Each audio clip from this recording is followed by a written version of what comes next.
This video will be the first of two comparing two strategies on how to assemble the same design with something called a quick slider. So I'm going to go ahead and open up my data panel.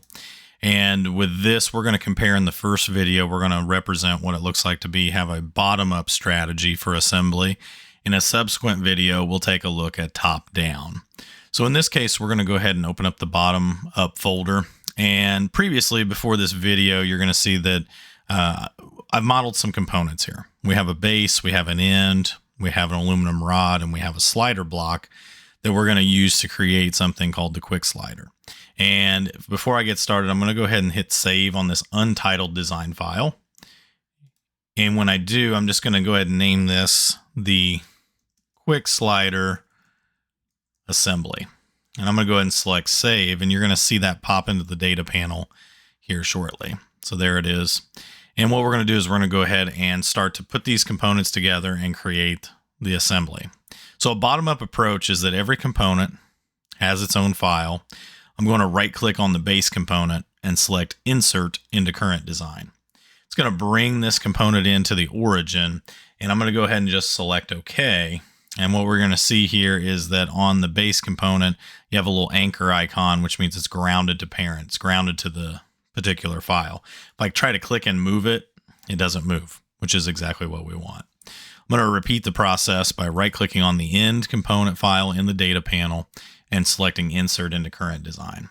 This one I'm actually going to purposely drag over, and it's going to come over to a value of an offset of 2.5. We'll go ahead and select OK. Now, just to kind of test this, if I try to drag the hold down and drag on the base, it doesn't move.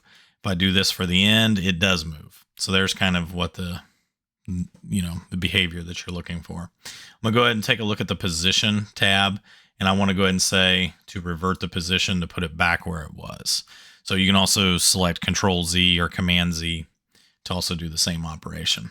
So what I'm going to end up doing here is I'm going to go ahead and, since I've already got this kind of placed, I'm actually going to go ahead and go up here to the Assemble panel, and I want to use something called an as-built joint. So since this is already set up for me, and it says just to select the components. So I'm going to select the base, and I'll select the end. We're going to go ahead and do a rigid type, and I'm going to hit the play button to show that it's, what it's going to do. And I'll go ahead and select OK. This is going to go ahead and now join these two together, and that's going to be what we have. I'm going to go up here to the Modify, just to show the Modify panel, and just to show a little new tool here, I'm going to choose Move/Copy. And I'm going to go ahead and choose Components for the option. And you're going to see if I put my cursor like right here on the corner, on the bottom corner of the end component, I'm going to go ahead and click it. And then I'm going to check Create Copy in the menu. I'm going to offset this, and I can go ahead and offset this side too. Notice how it's 5.8. We're going to do 5.75. I'm just going to type that in, and you'll see now that little gap kind of goes in together. And I'm just going to go ahead and select OK. So I'm going to go ahead and go to Assemble. I'm going to do as-built joint again, select this end component, select the base. We're going to do a rigid joint and select OK. Again, just test your assembly by clicking and dragging. If anything moves, then that means we need to make some adjustments. Okay, so now that I've got those two components in, you'll see this is base, here's the end, and then there's the copy version. And I could have drug in another component and did the whole kind of a similar process. It's just a different technique to show you some new functionality within Fusion. I'm going to go ahead and insert the rod component. This one here, I can go ahead and move this up. I can go ahead and rotate this around like so. Select OK. This time I'm just going to use the joint. Since I don't have this placed inside of the holes, I'm just going to utilize the joint command. Pick on the end of the circular end of the rod and pick on the circular end of the hole. Again, this is going to be another rigid joint, and I'm just going to select OK. All right, so there is majority of our quick slider. Our next one here is going to be the slider block. I'll insert into current design. Drag this up. I'm going to go ahead and rotate this. So that way the hole is kind of facing in this direction to match the direction of the rod. I'll select OK. I'm going to use the joint command on this one. I'm going to actually put it on the inside face, and I'm going to go ahead and hold Control. I'm going to pick the very center. So you'll see it almost looks like it's picking the corner. I'm going to move to the to the rod here, and I'm going to go ahead and I'm going to pick the center right here. And that's going to put that right in that case. We're going to end up doing a cylindrical, which is a sliding and spinning motion. And that's going to go ahead and provide what we want there. And I'm going to go ahead and select OK. Now this is going to go ahead and finish out our assembly. I am going to show you one little feature here too, is that if I go over here to the relationships folder, click the little arrow to open it up and the joints, here's the cylindrical. You can see the 3 rigids and the cylindrical that I put in here.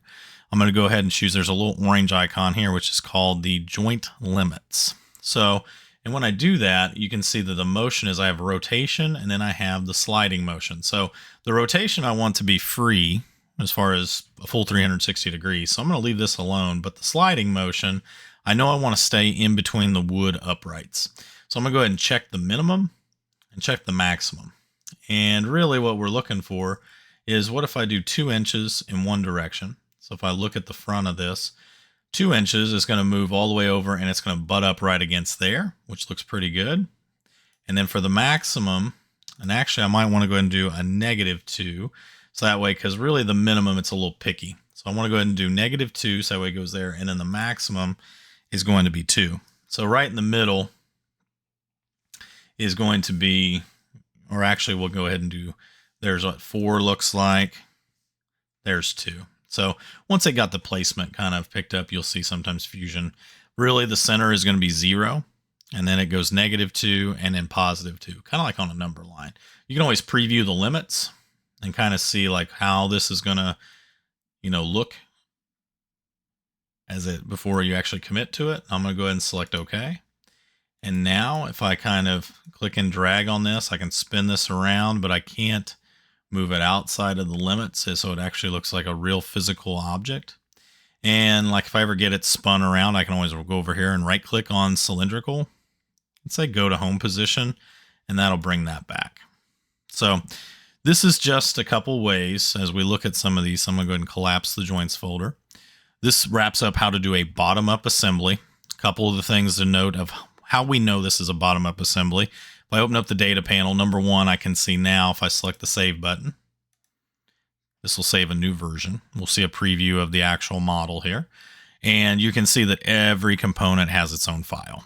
The other giveaway is going to be the chain links that are here on the model browser. So this is a big kind of giveaway that these are files that exist somewhere else, and they're linked to an original file or component file somewhere in the data panel. And that's how you know this is a bottom-up approach. So as you kind of look at different assemblies and methods, you can always kind of, dissect like what kind of method somebody used in order to create one. So this has been a bottom-up approach. In our next video, we'll take a look at a top-down approach using the same design, and that way we can kind of compare and contrast the different methods.